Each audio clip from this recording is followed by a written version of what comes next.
Salut la gang, bienvenue à Radio B52 de la belle ville de Québec. Québec City, Rock City, Night Train au micro. Merci de nous écouter en grand nombre. Abonnez-vous à YouTube, à Radio Ego, à notre page Facebook. On part ça. Vous savez, quand je vous dis souvent qu'on manque le bateau ici au Québec, au Canada c'est la même chose, mais parlons du Québec, on a déjà assez avec cette chaloupe-là, qu'au niveau technologique, on n'est pas là, puis que l'avenir passe par une révolution de nos façons de faire, de notre développement économique qui passe par les technologies de l'information, bref, par l'innovation, puis un paquet d'affaires là-dedans. Tu sais, je vous parle de Silicon Valley, qui est évidemment aux États-Unis, en Californie, puis le deuxième Silicon Valley en Israël. Bref, je vous dis souvent, il faut être high-tech, smart cities, des villes intelligentes, tu sais. Comprenez-vous? Des fois, vous pouvez dire, il y a que j'exagère, le gars, il est biaisé, c'est un gars de techno un petit peu, beaucoup. Fait que là, tu sais, non. Je suis pas biaisé, puis je pense, on est dedans. On est dedans, la gang, là. Quand on est tous d'accord avec ça, on est tellement dedans, là. Je vais vous donner un exemple concret, précis d'un pays qui, lui, l'a pris, le tournant, le virage technologique, qui a pris entre ses mains l'innovation technologique qui en a fait sienne pour faire un pays exemplaire, unique au monde. Puis vous allez voir que ce pays-là, c'est pas le pays le plus riche sur la Terre, là. Puis c'est pas une grosse superpuissance là, prétentieuse comme la Russie ou les États-Unis, comprenez-vous? Tu sais, quand je vous dis que nos dirigeants politiques, là, que ce soit au niveau municipal, Napoléon Labombe, ou provincial, tous les petits mononcles sous-ministres, puis les petites grosses madames, comprends-tu, qui ont des jewels dans les oreilles, qui viennent de chez Burks, là, comprends-tu, puis qui ont des ongles longs à peu près de 6 pouces, mais qui connaissent rien d'autre, comprends-tu, que la littérature française. Puis les ministres, c'est la même affaire. Tu sais, on a une bande d'eunuques, puis de gens complètement perdus à la tête du gouvernement. Fait que on peut pas faire autrement que du surplace. Puis quand vous faites du surplace, compte tenu que le monde, lui, évolue à côté de vous, là, ben vous reculez, hein? Vous régressez. C'est ça qui se passe, là. Je l'ai dit, le gouvernement du Québec, les gens qui sont à la tête haïssent les technologies de l'information, ont horreur de l'informatique, ça les cheveux leur dressent à la tête, bord en bord, toute la gang. Je vous l'ai dit, moi, j'en ai côtoyé, moi, des dirigeants. Que ce soit des péquistes, des libéraux, évidemment, en majorité, c'est du pareil au même. C'est des gens qui sont d'une autre époque, puis c'est des gens qui sont là pour le pouvoir. Ils sont pas là pour le développement. Il faut crisser ça dehors, puis il faut avoir une génération de gens qui vont être du monde des technologies. Ça serait le temps d'avoir des sous-ministres, des dirigeants, tout ça de monde. Puis là, je vais vous donner un exemple, je le répète, d'un pays qui s'appelle l'Estonie. OK? Puis vous allez voir, je vais prendre quelques chiffres, ça sera pas long, ça sera pas le podcast le plus long, mais vous allez voir que ça cogne fort, comprends-tu? L'Estonie, ça, c'est une des 3 petites républiques, des 3 petits pays baltes, là, situés sur la mer Baltique, là, coincés entre, grosso modo, entre la Pologne et la sympathique Russie de Vladimir Poutine extra saucisse. OK?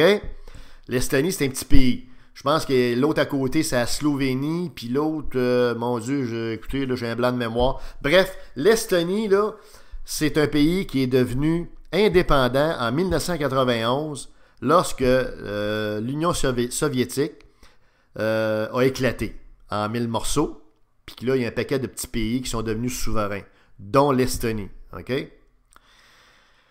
Bon, je vais vous donner quelques faits saillants qui devraient vous faire dresser les cheveux sur la tête, puis vous montrer que quand on veut, on peut. OK?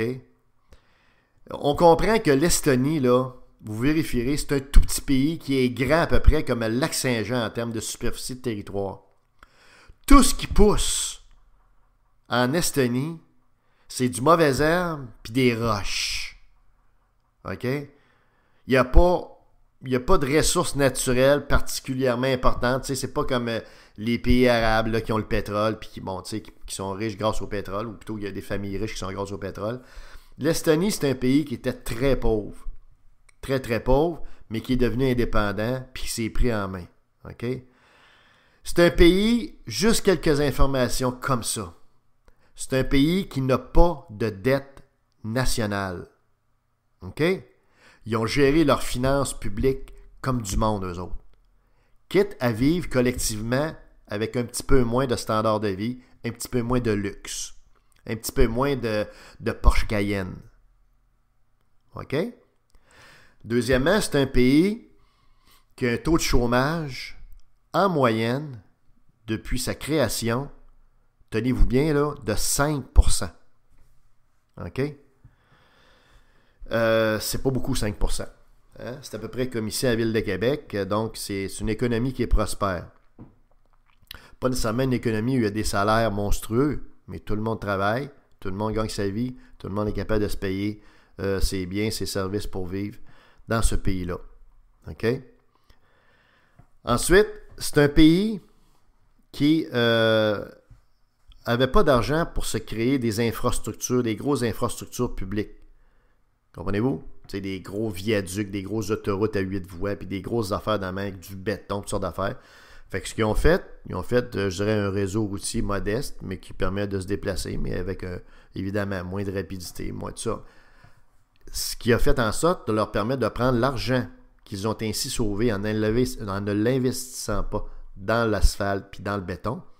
Ils l'ont investi dans un système d'information, dans des autoroutes numériques, dans un réseau numérique pour relier à peu près tout ce qu'il y a de service puis toutes les personnes dans leur pays. Et ça s'est fait il y a plusieurs années, là. Ça ne s'est pas fait il y a 2 ans. Donc, il fallait être visionnaire solide. Donc, on a fait un choix de société brillant, génial. Plutôt que d'investir dans le béton, on a investi dans le numérique. OK? Et c'est beaucoup moins cher, puis ça a permis surtout de faire en sorte que l'Estonie est aujourd'hui un modèle de service technologique, de service numérique. Un tout petit pays. OK? C'est en Estonie, que Skype a été créé et a levé. OK? Puis Skype, c'est une référence mondiale aussi au plan de la vidéoconférence et tout ça. Donc, c'est pas aux États-Unis, c'est pas en Russie, c'est pas au Canada, c'est en Estonie, Skype. OK? C'est pas rien, là. Ça vous donne une idée comment ces gens-là sont allumés, là.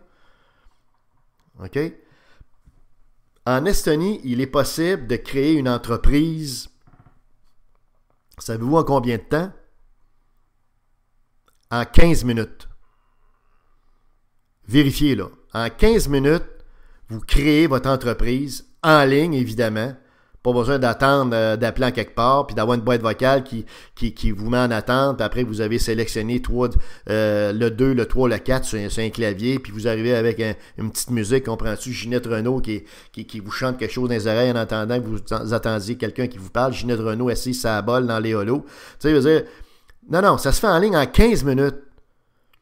Moi, je peux vous dire ici, là, je suis entrepreneur, j'ai créé des entreprises déjà, et je peux vous dire une affaire, c'est pas mal plus compliqué ici, pourtant pas des entreprises compliquées, non, on parle de petites entreprises ici, là, quand on parle de... Alors, comprenez, et je peux vous dire que c'est pas mal plus procédural, puis c'est pas 15 minutes. 15 minutes, c'est pour se rendre au premier endroit où on doit aller, puis après ça, il y a un autre endroit, puis après ça, il y a des téléphones à faire, il y a du papier qu'on reçoit par la poste, après ça, il faut aller sur Internet, comprenez-vous, c'est un mix incroyable de procédures ici, se créer une entreprise. Imaginez-vous une entreprise, comprenez-vous, d'envergure avec 100 employés, 1000 employés, 500 employés, c'est épouvantable, là.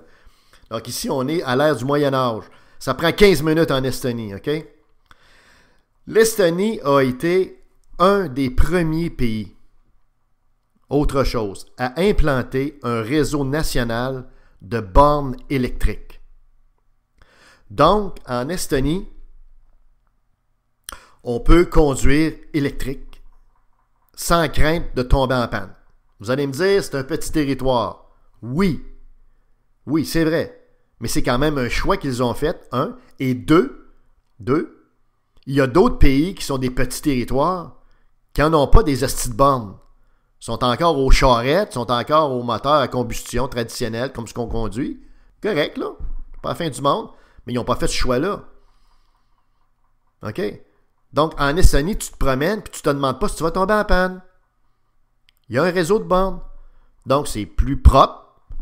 Puis évidemment, ça te donne une indépendance par rapport au pétrole qui est de toute beauté à long terme, parce que le pétrole est une ressource qui va éventuellement être, je dirais, où il n'y aura plus de pétrole, dans le fond.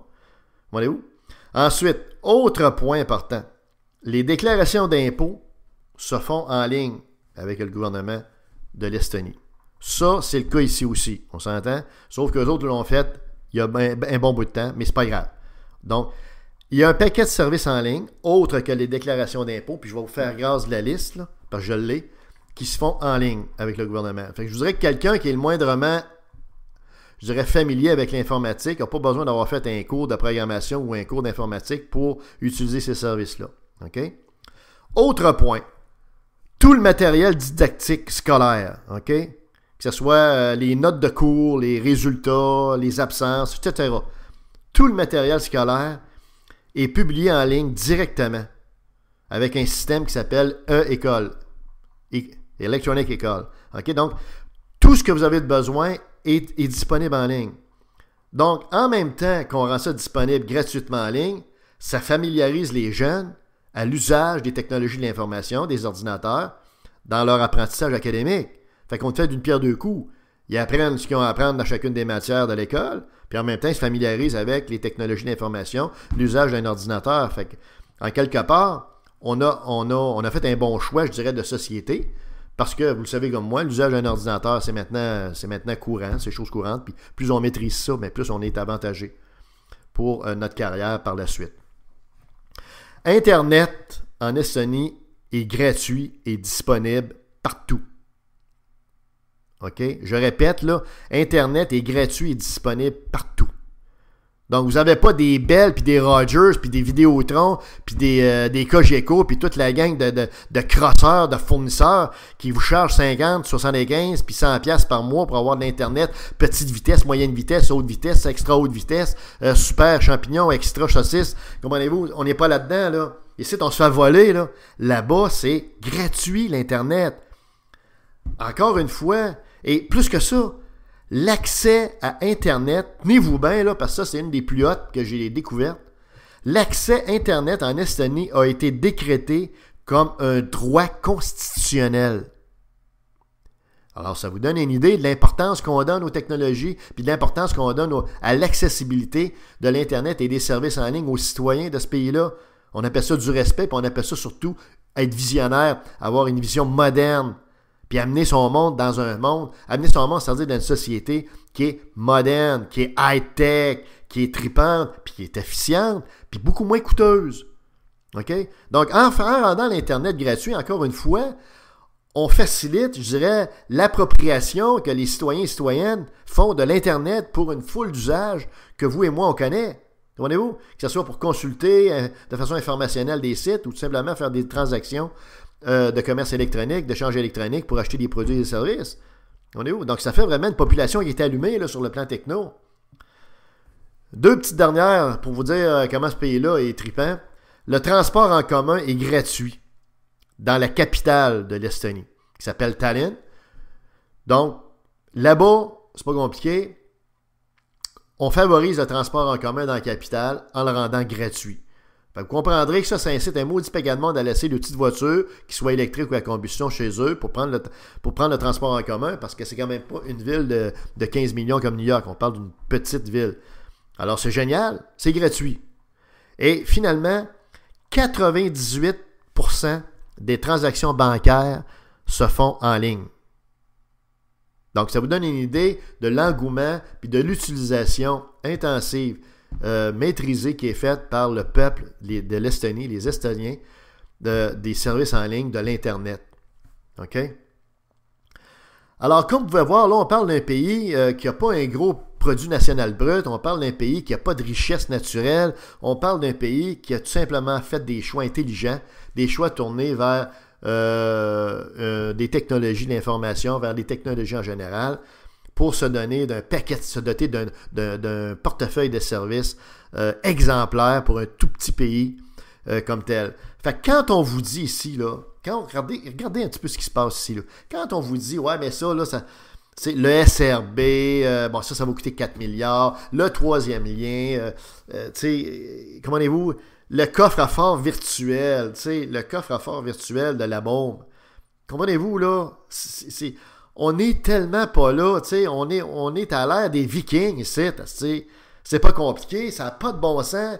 Des fois, je me pose des questions parce que notre système d'éducation produit des gens très intelligents, des gens qui sont formés en technologie, puis dans toutes sortes de disciplines.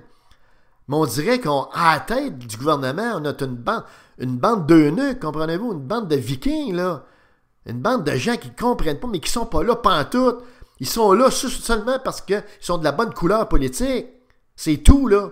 Puis ils se passent la chaise musicale entre eux autres. Faut que ça change. Je l'ai dit, je le répète. La plateforme, la vision du développement du Québec, de la ville de Québec, de la ville de Montréal, puis de l'ensemble de la province, c'est pas compliqué, c'est high-tech. C'est Silicon Valley, c'est ce que je viens de vous décrire dans le pays qui s'appelle l'Estonie, tout petit pays, 100 fois plus en avance que nous autres. Nous autres, en attendant, à chaque fois on prend du retard, on n'est pas capable, on est des followers, des suiveurs. On n'est pas capable on n'est pas capable de donner une vision. Comprenez-vous? On s'astine encore sur les soins de santé, sur les commissions scolaires, Rainbow Gauthier qui renifle des niaiseries, comprenez-vous? Tout le monde en parle, comprends-tu? On n'est pas là. On est tellement pas là, là. Il va falloir qu'il y ait un shake-over, il faut qu'il arrive du nouveau monde, là. Il faut absolument qu'on trouve le moyen de mettre à la tête du Québec du monde allumé qui vont nous amener vers un modèle d'affaires, un modèle de société, un modèle de gouvernement léger, moderne et technologique comme celui de l'Estonie. Fait que rions pas de ces gens-là quand ils arrivent, l'Estonie, pour jouer au hockey, leur petite équipe, puis qui ont un équipement qui est peut-être un petit peu désuet, parce que leur argent, ils ne mettent pas sur l'équipement de hockey, ils mettent ça sur des technologies high-tech que nous, on n'a pas. Fait qu'avant de rire d'eux autres, on pourrait tous se regarder dans le miroir, hein, puis rire de nous autres peut-être. C'était Radio B52, Night Train au micro.